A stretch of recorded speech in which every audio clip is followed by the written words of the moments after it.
ஹரி ஓம். ஸ்ரீமத் பாகவதத்தில் 5வது ஸ்கந்தத்தில் 15வது அத்தியாயம் பார்த்துட்டுருக்கோம். பரத வம்ச வர்ணனம். பரத வம்சத்தை பற்றி ஸ்ரீ சுகர் சொல்கிறார். ஸ்ரீ சுகவாச்ச பரஸ்ய ஆத்மஜக சுமதிர் நாமாபிஹிதோ. சுமதி என்கின்ற மகன் பரதருடைய 5 பெண் பிள்ளைகள்னு சொல்லி 7வது அத்தியாயத்தில் சொன்னார். 7வது அத்தியாயத்தில் 2-3 ஸ்லோகங்களில் பரதருக்கு 5 குழந்தைகள் எப்படி இருந்ததுன்னா, பஞ்சபூதங்களுக்கு காரணமான தாமச அகங்காரத்தை தோற்றுவிக்கின்ற வகையில், அதாவது தாமச அகங்காரம் ஒரு அகக்கரணங்களோடு வர்றது இல்லையா, அதுக்கு அதை தோற்றுவிக்கின்ற வகையில் அந்த 5 குழந்தைகள் இருந்தது. அதை போல அந்த வீரியத்தோடு 5 குழந்தைகள் இருந்ததுன்னு சொல்லிட்டு 7வது அத்தியாயத்தில் அந்த பஞ்சஜனிக்கும் பரதருக்குமாக சுமதி, ராஷ்டிரபிருத்து, சுதர்சனன், ஆவரணன், தூம்ரகேது என்று 5 குழந்தைகள் பிறந்தார்கள்னு சொன்னார். ஞாபகம் இருக்கும்னு நினைக்கிறேன். பஞ்சமகாபூதங்களுக்கு காரணமான தாமச அகங்காரத்துலேருந்து சப்தம் முதலிய பஞ்ச சூக்ஷ்மங்கள் தன்மாத்திரை வந்தில்ல, அதை மாதிரி 5 குழந்தைகள் பிறந்தார்கள். ஏன் அதை சொல்கிறான்னா, பரதனுக்கு நிகராக இருந்தவர்கள் அப்படின்னு சொல்கிறதுக்காக அதையும் சேர்த்து சொன்னார். இப்போ இங்கே 15வது அத்தியாயத்தில் பரதருடைய புதல்வரான சுமதிக்கும் மனைவியான விருத்தசேனைக்கும் தேவதாஜித் என்ற புதல்வன் பிறந்தார். தேவதாஜித், அதாவது சுமதி என்பவர் என்னென்னா, ரிஷபதேவருடைய போலேயே அந்த தத்துவார்த்தமான விஷயங்களை தன்னுடைய வாழ்க்கையில் அனுஷ்டித்து வந்தவர். அவருக்கும் விருத்தசேனை என்கின்ற அவருடைய மனைவிக்கும் தேவதாஜித் என்கின்ற புதல்வன் பிறந்தார். அவனுடைய மனைவி ஆசுரி. அவர்களுக்கு புதல்வர் பிறந்தார். அது யாருன்னா தேவத்யும்னன். தேவத்யும்னுடைய மனைவி தேனுமதி. அவருடைய புதல்வன் பரமேஷ்டி. பரமேஷ்டி மனைவி சுவர்ச்சலை. அவர்களுடைய மகன் பிரதீகன். இப்போ இந்த 15வது அத்தியாயம் ஃபுல்லாக பரத வம்சத்தினுடைய பெயர்களை தான் பார்க்க போகிறோம். இது நிச்சயமாக அது அப்படியே அந்த பெயர்கள் தான் அப்படியே படிப்படியாக சொல்லிட்டு வர போகிறார். இப்போ இதில் இவர் பிரதீகன் வரைக்கும் சொன்னார். சுவர்ச்சலை, அதாவது பரமேஷ்டியினுடைய மனைவி சுவர்ச்சலை, அவருடைய மகன் பிரதீகன். அப்போ பிரதீகனுடைய மனைவி அவர்களுடைய புத்திரர்களை பற்றி பேசுகிறா. பிரதீஹர்த்தா, பிரஸ்தோதா, உத்காதா 3 பேர் வேள்வி கர்மாக்கள் எல்லாம் செய்து கொண்டிருந்தார்கள். அந்த பிரதிஹர்த்தாவினுடைய மனைவி பேர் ஸ்துதி. அவருடைய புத்திரர்கள் அஜன், பூமா என்று 2 குழந்தைகள். பூமாவுக்கும் ரிஷிகுல்பை என்பவளுக்கும் திருமணம் நடந்து அவர்களுக்கு உத்கீதன் என்கின்ற மகன் பிறந்தான். அவனுடைய மனைவி பேர் தேவகுல்யை. இவர்களுக்கு பிரஸ்தாவன் என்கின்ற மகன் பிறந்தான். அவனுடைய மனைவி நியுத்சை. இவர்களுடைய மகன் விபுவினுடைய மனைவி ரதி. இவர்களுடைய புதல்வன் புருதுஷேனன். அவனுக்கு ஆகூதி என்கின்ற மனைவியிடம் நக்தன் என்ற குழந்தை பிறந்தது. நக்தனுக்கு திருதி என்பவளிடம் கயன் பிறந்தான். இது வரைக்கும் பேரை நம்ம நிறைய சொல்லிட்டோம் இல்லையா. இனி கயனை பற்றிய விவரங்களை தான் சுகர் சொல்ல போகிறார்.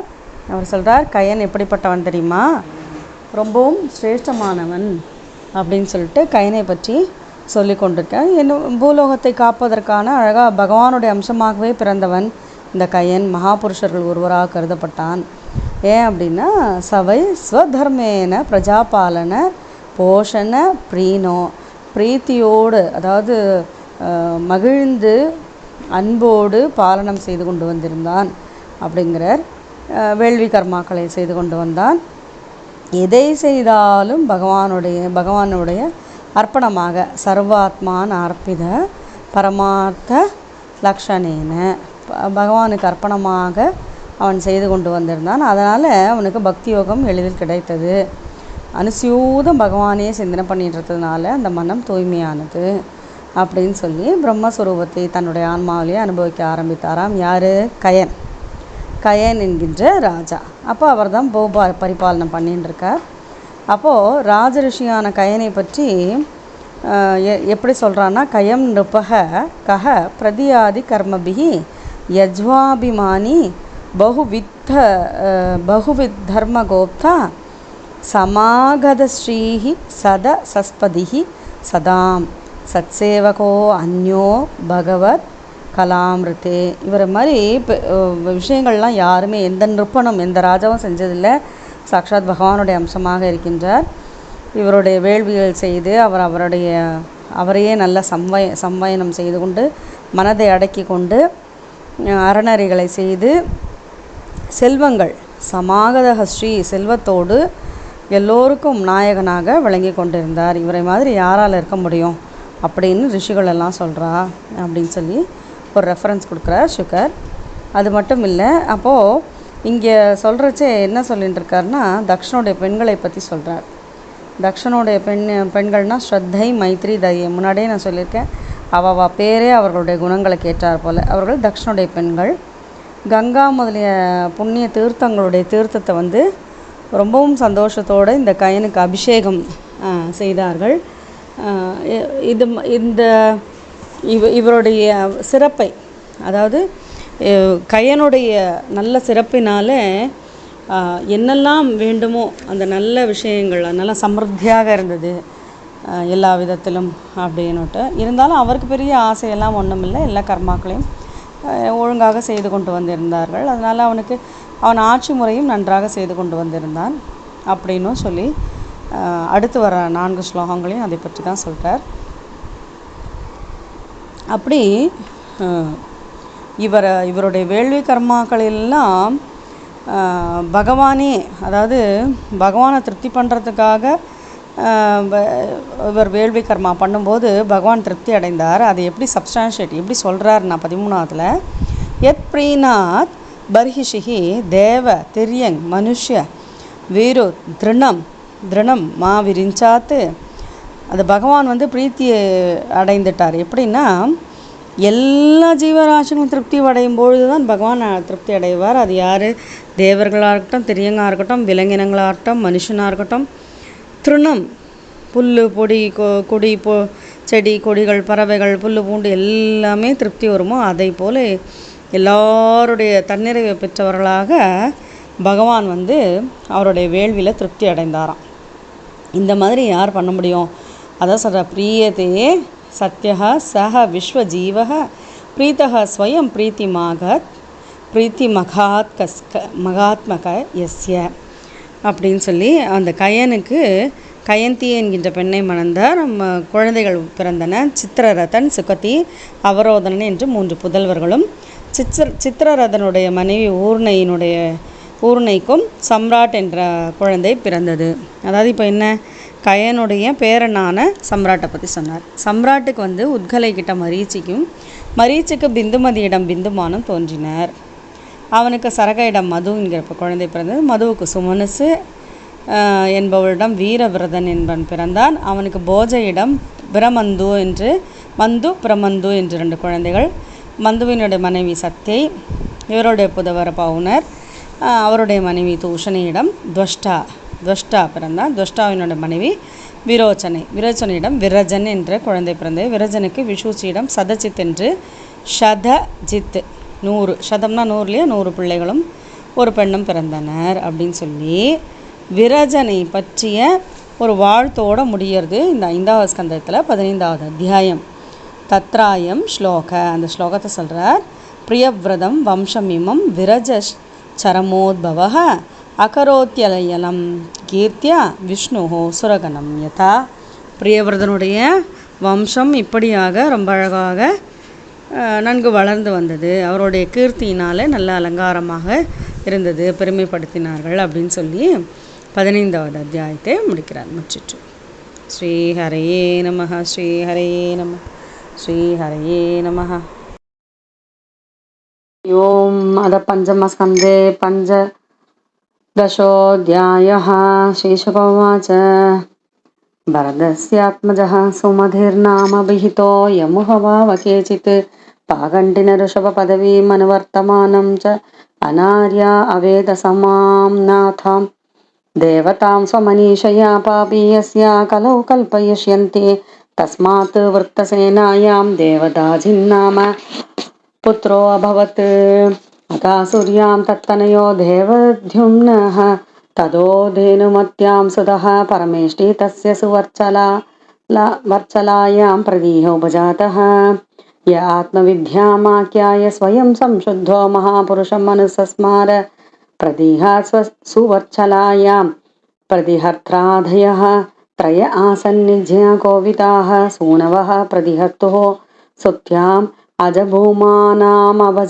अजनिषाथां भूम्न ऋषिकुल्याम् उद्गीतस्ततः प्रस्तावो देवकुल्यायां प्रस्तावान् नियुत्सायां हृदये आसीत् विभुः विभोरत्यां च प्रदुषेशन तस्मान् नक्त आहूत्यां यज्ञे नक्तात् धृतिपुत्रो गयो राजर्षि प्रवर उदाश्रवा अजायत साक्षात् भगवतो विष्णु जगद्रिरिक्षया गृहीत सत्त्वस्य कलात्वमत्वाधि लक्षणेन महापुरुषदां प्राप्तः स वै स्वधर्मेण प्रजापालनपोषणप्रीणन उपलालनानुशासनलक्षणेन युज्यादिना च भगवती महापुरुषे परावरे ब्रह्मणि सर्वात्मनार्पितपरमार्थलक्षणेन ब्रह्म विच्छरणानुसेवया अपातित भगवद्भक्तियोगेन च अभीक्षण च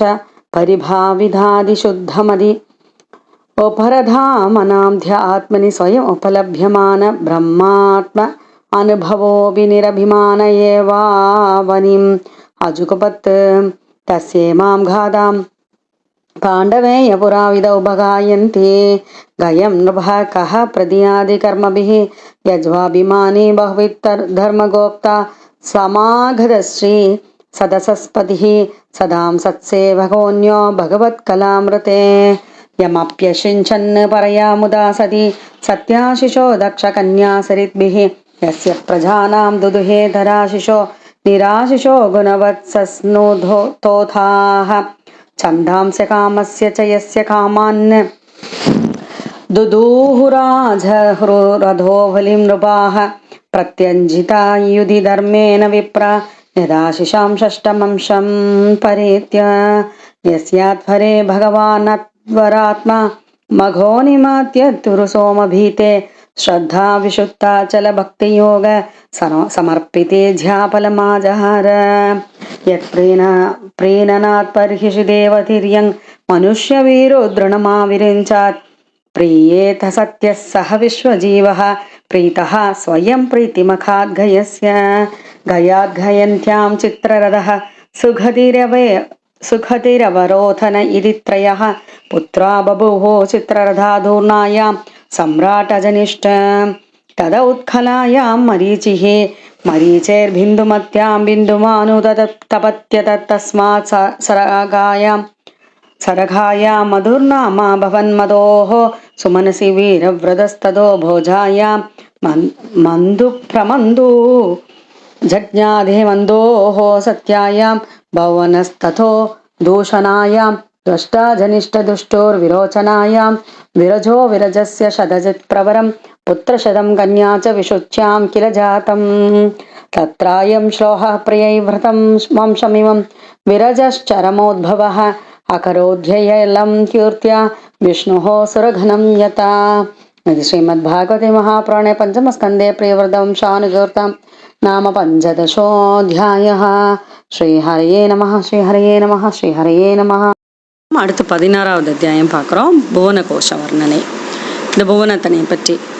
அப்போது இங்கே பரீட்சித்து கேட்குற ராஜோவாச்ச உக்தஸ்த்வயா பூமண்டலாயாம் விசேஷோ யாவதாதிஸ்த்யதி ஸ்தபதி யத்ர சாசோ ஜோதிஷாம் கணேஷ் சந்திரமா வா சஹத்ருஷ்யத்தே. எதெல்லாம், அதாவது இவர் சொல்கிறார், நீங்கள் சொன்ன மாதிரி சூரியனுடைய அந்த பூமண்டலம், சூரியன் பிரகாசி கொண்ட சூரியனும் சந்திரனுமாக காணுகின்ற இந்த பூமண்டலம் இருக்கே, அதை பற்றியெல்லாம் நீங்கள் சொன்னீங்க.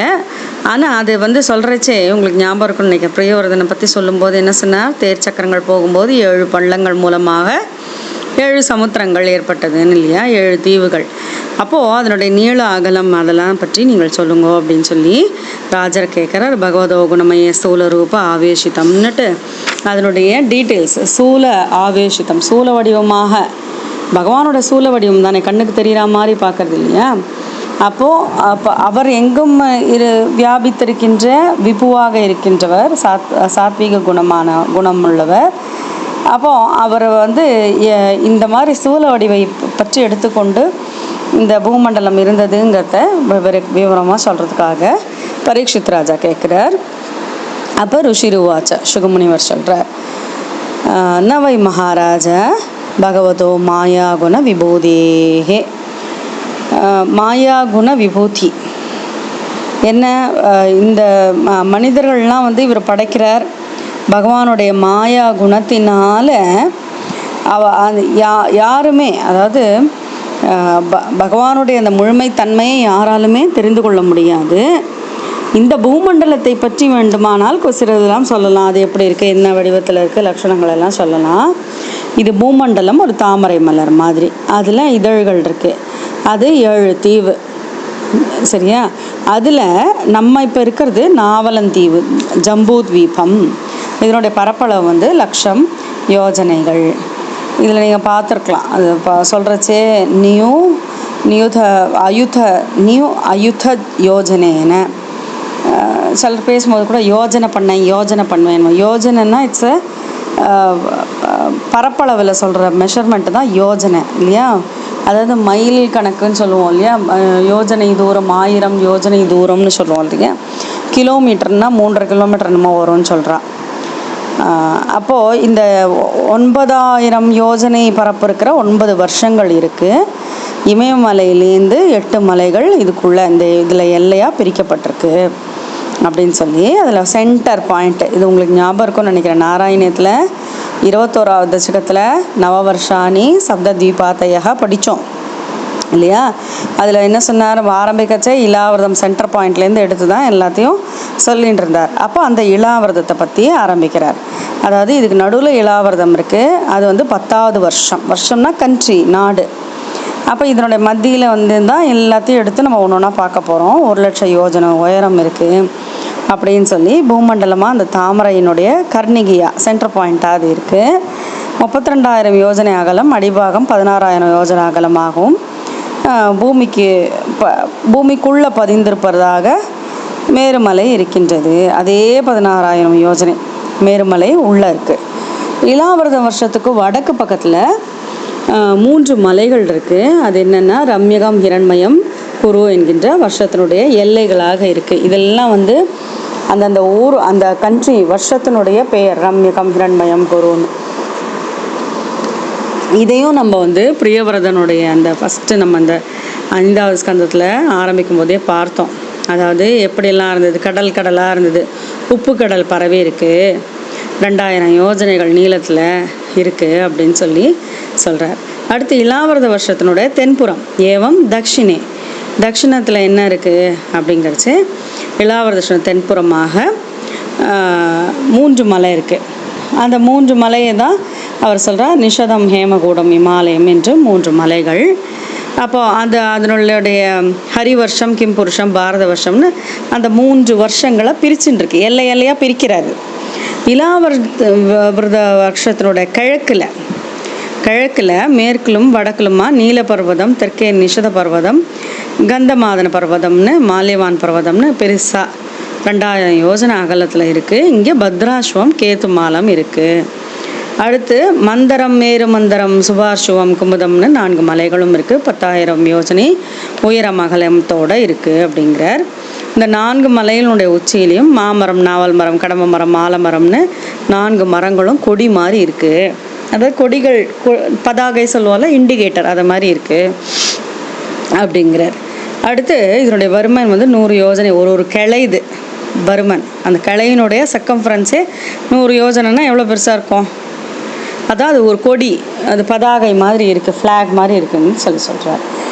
இந்த பர்வதங்களோட முகத்தில், அதாவது அதனுடைய உச்சியில் ஹிருதாஸ்வத்வார பயம், பால், தேன், கரும்புச்சாறு, நன்னீர் என்று 4 தடாகங்கள் இருக்குது. இதையும் நம்ம அப்போ பார்த்தோம் இல்லையா?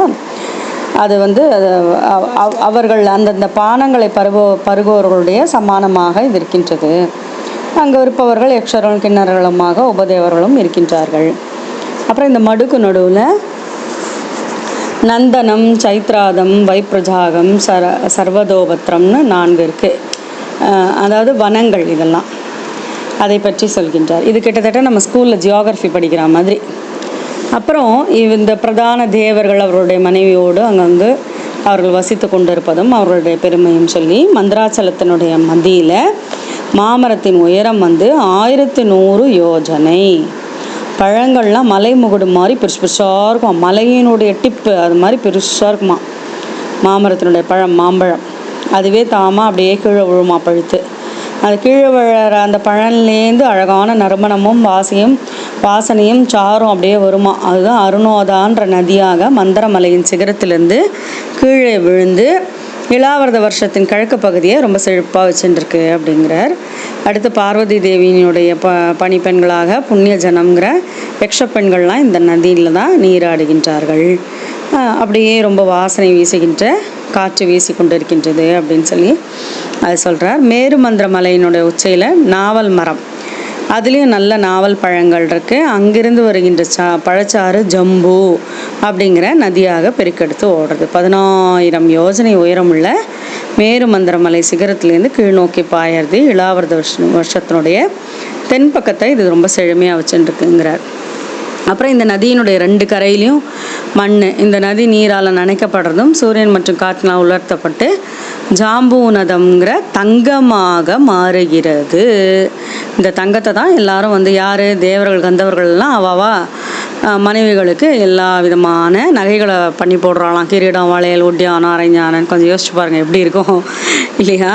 யதுஹ வாவ விபுதாதேக சஹயோதிர் முக்குட்ட கடக கடி சூத்ரா ஆபர ரூபேன கல்லு தாரயந்தி போட்டுக்கிற அழகா அவள்லாம். சுபாஷ மலை உச்சியில் கதம்ப மரம் இருக்குது. அங்கிருந்து பெருகி வருகின்ற 5 தேனருவிகள் அப்படியே சுபார்ஷ மலை சிகரத்துலேயும் பெருகி வர்றது.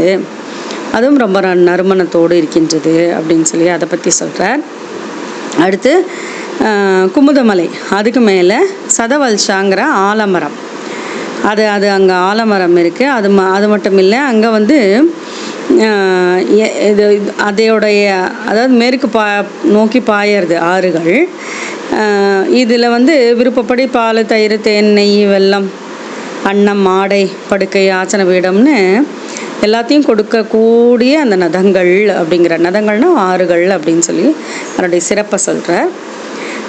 இங்கே விளைகின்ற பொருட்களையெல்லாம் சாப்பிட்டோன்னா இந்த டெர்மட்டாலஜி இஷ்யூஸ் எல்லாம் வராதான். சொறி சிரங்கு அதெல்லாம் வராது. அது மட்டும் இல்லை, டையே போட்டுக்க வேண்டாம், நிறைய உண்டாகாது, களைப்பே இருக்காது. அப்படின்னா பாருங்கள், கிட்டத்தட்ட நித்திய மார்க்கண்டையனாக இருக்க வேண்டியது தான் இல்லையா, இளமையோடு.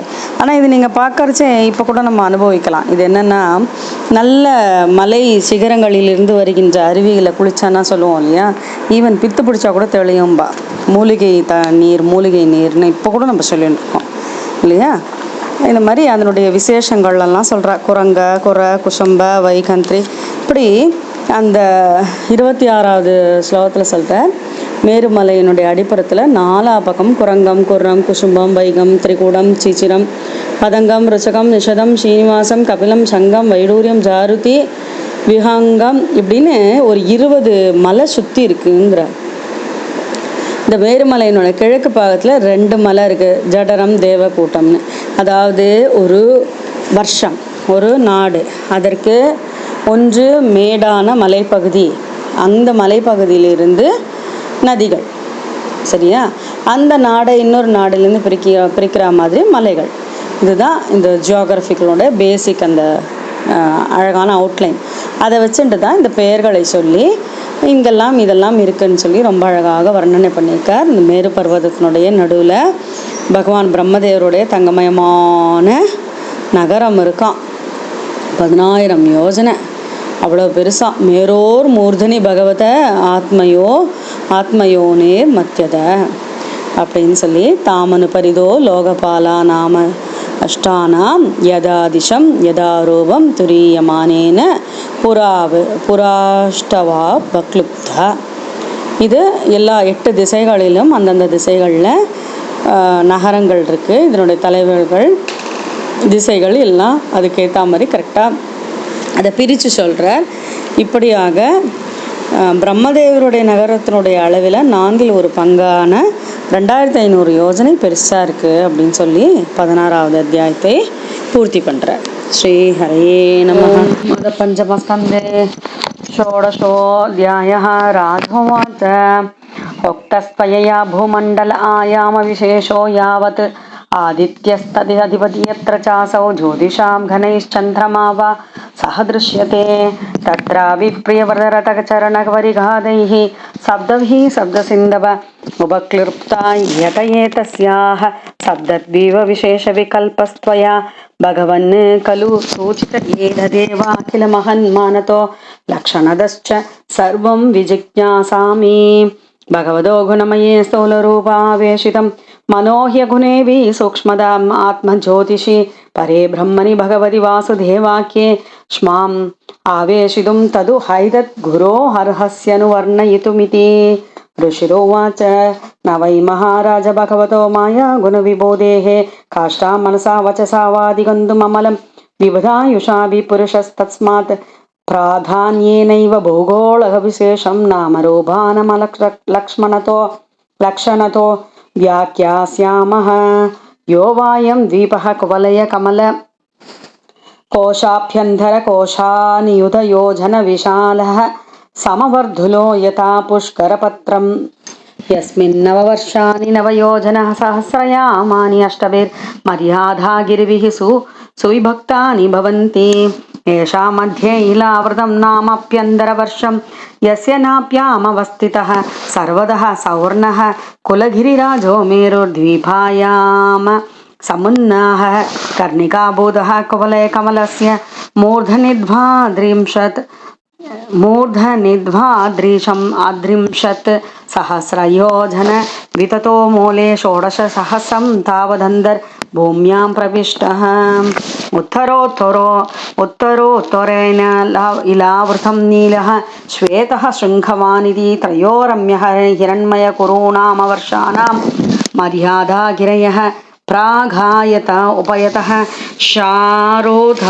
शारोधावतयो 2,000 एकैकशः पूर्वस्मात् उत्तरो दशांशादिकांशेन दैर्घ्य एव ह्रसन्ति एवं दक्षिणेन इलावृतं निषदो हेमकूटो हिमालय इति प्रगायाता यदा नीलाधयो ऐतयोजनोत्सेथा हरिवर्ष किं पुरुष भारधानां यथा संख्यं तथैवेलावृतम् अपरेण पूर्वेण च माल्यवत् गन्धमादनावा नील निषधायतौ 2,000 पप्रददुः केतुमालभद्राश्वयोः सीमानं विदधाते मन्धरो मेरुमन्द्रः सुपार्श्वः कुमुद इत्य अयुथयोजन विस्तारोन्नाः मेरोः चतुर्दिशमविष्टं भगिरय उपक्लिप्ताः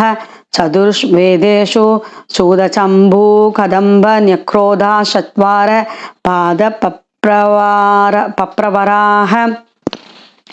पर्वतकेदव इवादि सहस्रयोजनोन्नाहास्तावत् विदधयः शतयोजनपरिणाः हृदा 4 पयोमद्विक्षुर संवृष्टजला यदुपस्पर्शिन उभदेव घना योगेश्वर्यानि स्वाभाविकानि भरदर्शभधारयन्ति देव उद्यानानि च भवन्ति 4 नन्दनं चैत्ररथं वैप्राजगं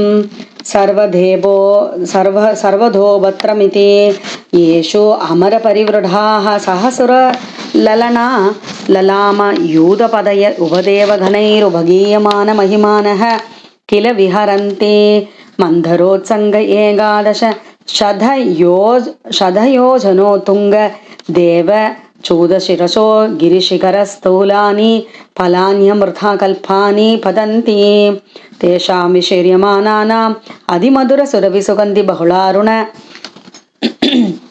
रसाधेन अरुणोध नाम नदीमन्ध्रैरिशिखरान् निपतन्ति पूर्वेण इलावृतम् उपप्लावयति यदुभजोषणात् भवान्या अनुचरीणां पुण्यजनवधूनाम् अवयवस्पर्श सुगन्धवातो 10 योजनं समन्ताधुनुवासयति एवं जम्बूफलानाम् अत्युच्च निभात विशीर्णानाम् अनस्ति प्रायाणाम् इभगाय निभानां रसेन जम्बू नाम नदी मेरुमन्त्रशिखरात् अयितयोजनात् अवनितले निपतन्ति दक्षिणेनात्मनां यावत् इलावृत उपस्यन्ते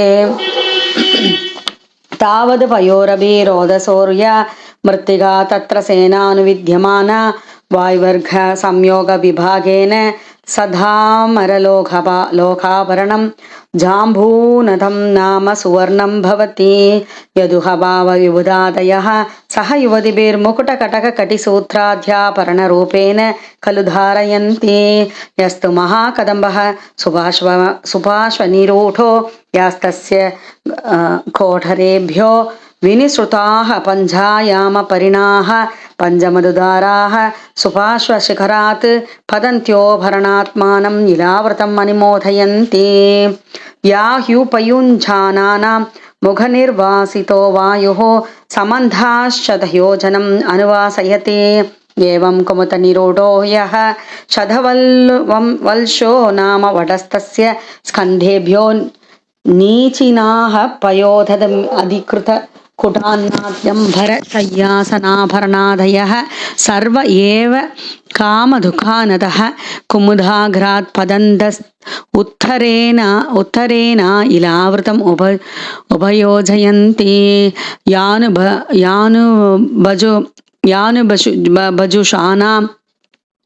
यानुभजुषाणां न कदाचिदपि प्रजानां वलिवलित क्लमस्वेथ दौर्गन्त्य जरामय मृत्युशीतोष्ण वैवर्ण्योपसर्गादया तापविशेषा भवन्ति यावजीवं सुखं निरतिशयमेव कुरंग वैगंग त्रिगूढ शिशिर पदंग रुचकर निषद श्रीनिवास कपिल शंख वैथूर्य जारुति हंसर्षर्भ नाग कालंझर नारदादायो विंशतिगिरयो मेरोः कर्णिगाया इव केसरभूता मूलदेशे परित उपक्लृप्ताः जठरदेवकूटौ मेरुं पूर्वेणाष्टादशयोजनसहस्रं मुदकायदौ 2,000 पृथुदुङ्गौ भवतः एवमपरेण पवन पार्याधौ दक्षिणेन कैलासकरवीरौ प्रगायदावेव मुद्धरदशृङ्ग मखरावष्टभिरेतैः परिसृधो अग्निरिव परिदश्चकास्ति काञ्चनगिरिः मेरोर्मूर्धनि भगवद आत्मयोनिर्मध्यत उपक्लृप्तां पुरीम् अयितयोजनसाहस्रीं समचतुरस्रां शादकौम्भीं वदन्ति तामनपरिधो लोकपालानाम् अष्टानां यदादिशं रूपं दुरीयमानेन पुरो अष्टाउपक्लृप्ताः। इति श्रीमद्भागवते महापुराणे पञ्चमस्कन्धे भुवनकोशवर्णनं नाम षोडशोऽध्यायः। श्रीहरये नमः श्रीहरये नमः श्रीहरये नमः।